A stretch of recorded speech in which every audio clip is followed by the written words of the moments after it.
Hello everyone and welcome back to the Spearhead cast. Me Matt. Have a 1v1 on the map Bayeux. I'm gonna be going on holiday for about a week's time, so I'm recording a lot of videos in one go. It's gonna be a lot of 1v1s evidently, from Q and Professor. Actually this is Q and this is Professor.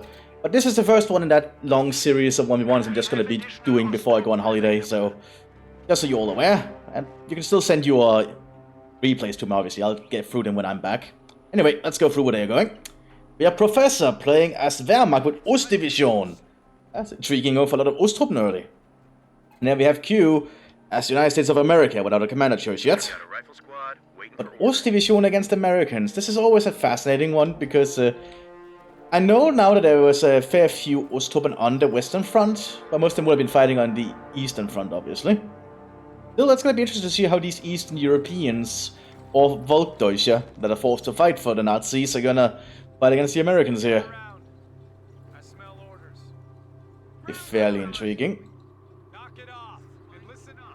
And Bayeux is a 1v1 map that I believe is normally a custom map, but has been added to the map rotation, but I'm not an expert on that, so... Oh, we also have some Volksgrenadiers coming up behind, so some actual Germans coming up behind the Osttruppen just securing the front line. Americans are moving up bit by bit, using cover on their approach. Good to see. Or the Osttruppen might be told to get behind cover there to help support.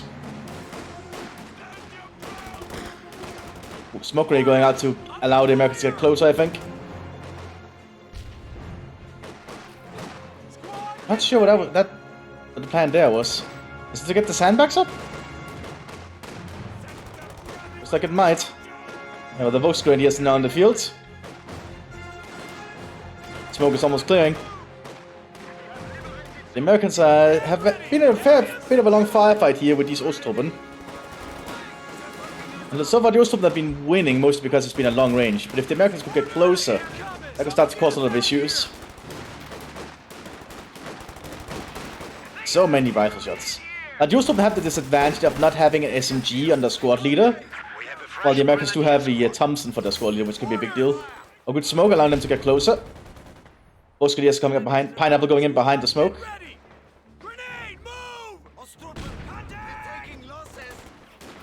Now the Americans pushing up very hard. Oh, and those also getting mowed down by the Thompson and the M1 Garands. And I think these Volksgrenadiers probably have to get out of there too. Because that's a lot of that was a lot of focused firepower from the Americans. Oh my.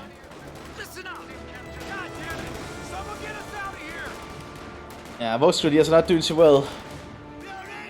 The only quantity of troops I don't think is the best call early on against Americans. But it depends on the range you're fighting, obviously. Because at this kind of range, it's very difficult to fight the Americans. A capture point is under attack. But I have a lot of 1v1s from Professor and Q, so we'll have to see how these all turn out. So the Germans have secured the northern flank thanks to the work of their pioneers. And more Volksgrenadiers are coming onto the field now. You do get a unique thing with them if you're playing as Ost, is that you can actually arm them with the PBSH, which is a Russian submachine gun that was used a lot on the Eastern Front, and the Germans captured a large amount of them. They actually began converting PBSHs to using German ammunition, which is a pretty big deal. I should also tell you how much the Germans liked it. And troops were essentially outfitted with manuals on how to take care of the gun. So that's a pretty intriguing one. Germans actually had a tendency of using a lot of stolen equipment. And yet, we are seeing Volksgrenadiers getting the PPSHs. Suppose it's not that big of a surprise. It's a pretty good weapon after all. And it's probably also... Imagine, yeah, it's suppressive. That's probably one of the main things about it. It has a lot of firepower in the submachine gun. Generally, I'm not sure how much the Americans actually encounter Germans with the PPSH equipped. So I'm not an expert on that. That seems like a very unusual weapon to encounter on the Western Front. Not sure, not saying it didn't happen, but it just seems very unconventional.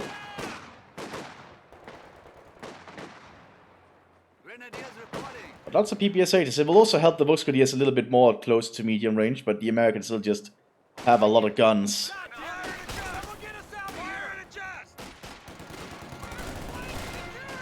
Still no commander choice yet from Q. Probably still waiting for something, or have something planned, I don't know.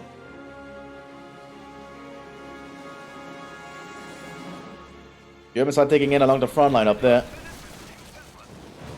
But yeah, double PPSH here on the Volksgradius. That's a little bit more firepower than you'd anticipate from a squad. Including they're still having visual Sturmgewehrs, which really doesn't show well how they actually are. They're supposed to have K98s, I think. Forward headquarters are now available. We can now commandeer structures for use as command. Here comes another American squad. New units are ready to Oh, the medics going for the Volksgradius? Oh my god, that's cheeky. T42 team is ready for action.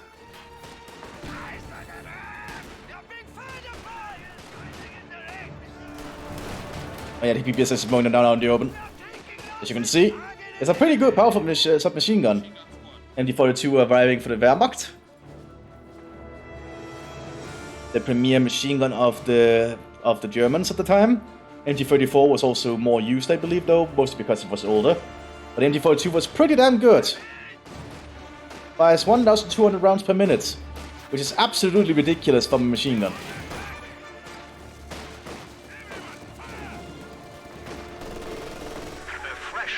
Like, it's very rapid fire.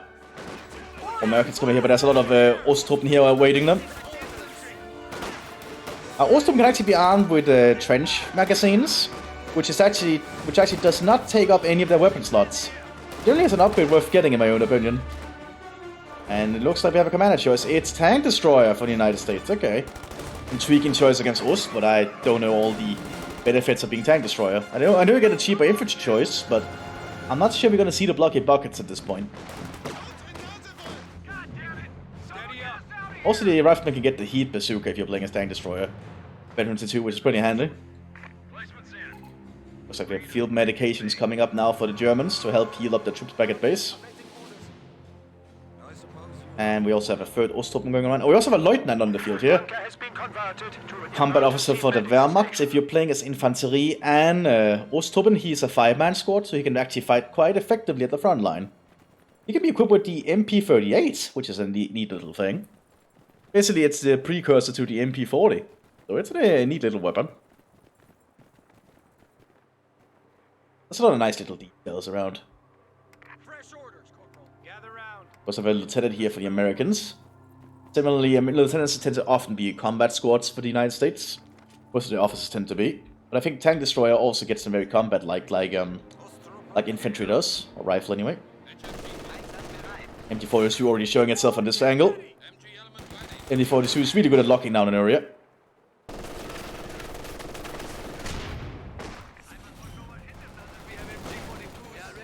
Here come the PPSHs. Lots of PPSHs in the hands of Germans.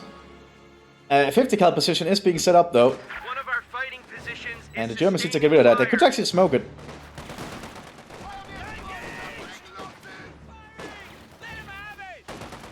That smoke going in. Well, that's actually normally 7.5 centimeter. Okay.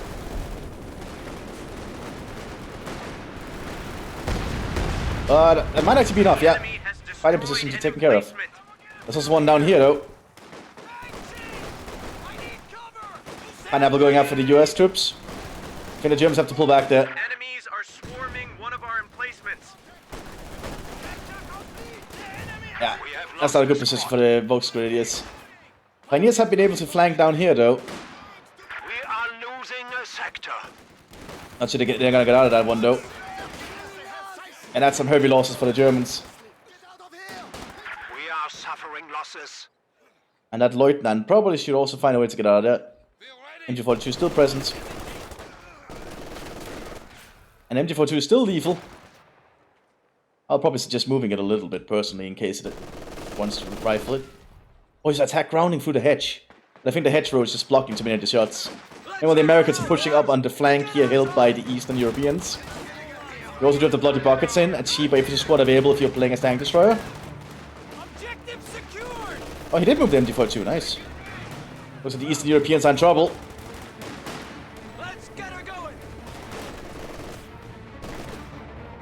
As you can see, that is a pretty potent machine gun here. Oh, he's gonna try and satchel it. Oh my god, he is. I don't think Professor's gonna notice. Oh, he hasn't. Well, he has, but it's too late.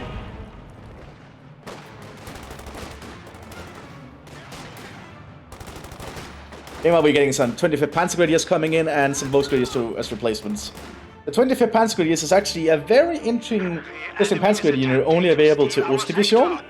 And they're also the only Panzer Grenadier division in the entire war, I believe, from the German side, which was fully motorized or fully mechanized. They were quite mobile to get around the front lines because of that. And meanwhile, we also have the Americans coming out with a Greyhound. Yay, we actually get to see the M8. I really get to see this thing, it's cool. I guess if in a 1v1 it's not safer to get it or something. But I like the Greyhound, it's a cool little weapon. Here we have the 25th, they're already being equipped with scope Sturmgewehrs. They can also be armed with an LMG-42 on top of it, so pretty good squad in all honesty. The Greyhound is probably going to be a problem to deal with, though. Can the Germans make a comeback from that is the question.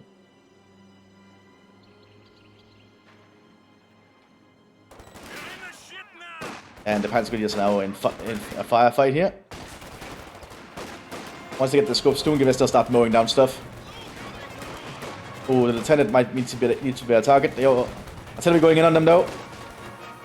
They'll have to move. And they're also being flanked. I think those Panzer Grenadiers need to get out. Enemy forces are securing our territory. Attack coming up behind us for the Germans as well. And a new Pioneer.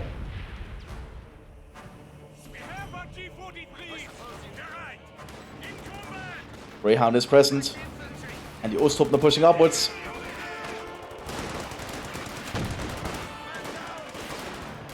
The enemy is attempting to steal our sector.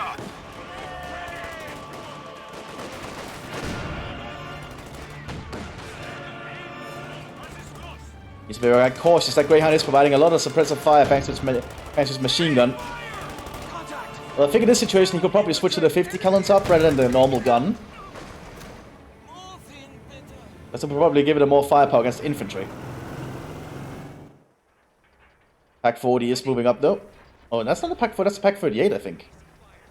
The 5cm. That's a Pack 38, so it's cheaper and a smaller caliber, but it'll stop a Greyhound, that's for damn sure. Oh, straight for Panzerhalle. Okay, he skipped the Waffenkammer. Okay, that's why it's a Pack 38. It's going straight for a tank of some kind. Or perhaps a Stuck.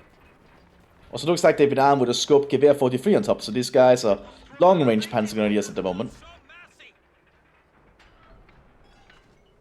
The Germans need to get some more territory taken. While the Americans are laying mines in anticipation for the future. But I think he spotted there was a mine being established there. Boys, you ready to roll out? Greyhound is just sitting around.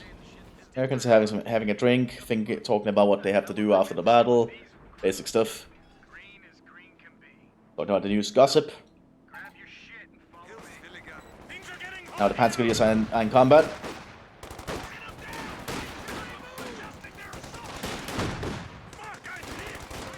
Pack 38 sitting up.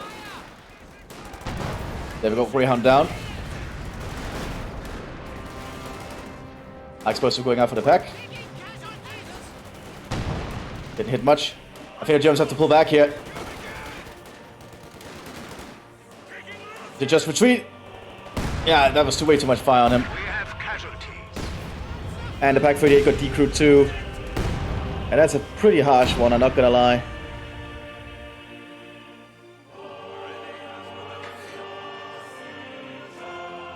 Not sure you can come back from this. Oh, there's a Panzer 4H coming out though.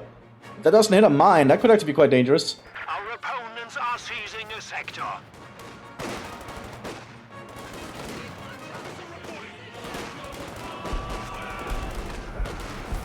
More Osttruppen pushing up here with the Lieutenant overseeing them.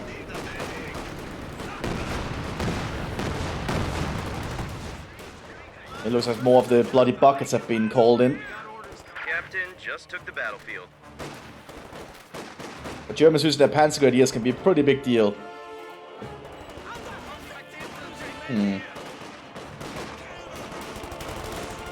And here comes a lot of the bloody buckets coming up the main road.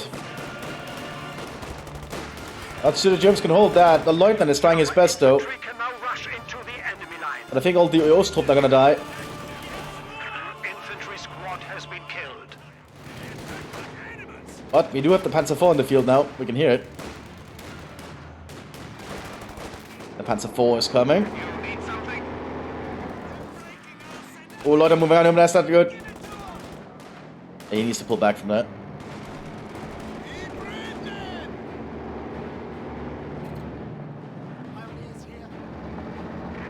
We have a fresh grenadier squad. Here comes the more Volks, the new Volksgrenadiers. There's a mine in the central road. Big question becomes if Professor noticed that thing was being built there. He might not. A lot of mines have actually been placed down here. He's touching the one on the main road for now. But there's the second one here. And he hit the mine. But the tank is still operational. It just needs to get repaired. Oh my god, he's still moving. He probably doesn't realize it hit a mine.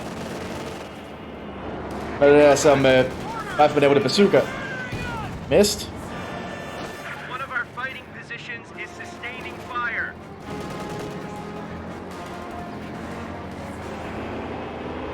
Is there any mine here? Losing a capture point. Doesn't look like it. I'm not sure if the 50 cal can hurt the rear of the Panzer IV-H. He's just pulled that Panzer IV back for repairs. He cannot risk just having it there. We are losing Soldaten. Oh yeah, the Americans are being overwhelming right now. And there's a lot of bazookas too.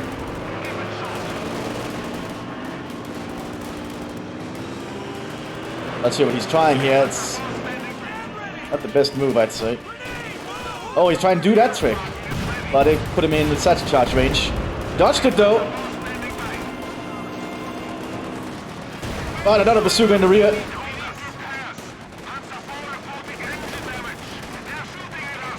And that's probably the end of that Panzer IV. Yep. And that was a short match. I hope you enjoyed this short one. I'll see you next time, everyone. Bye bye.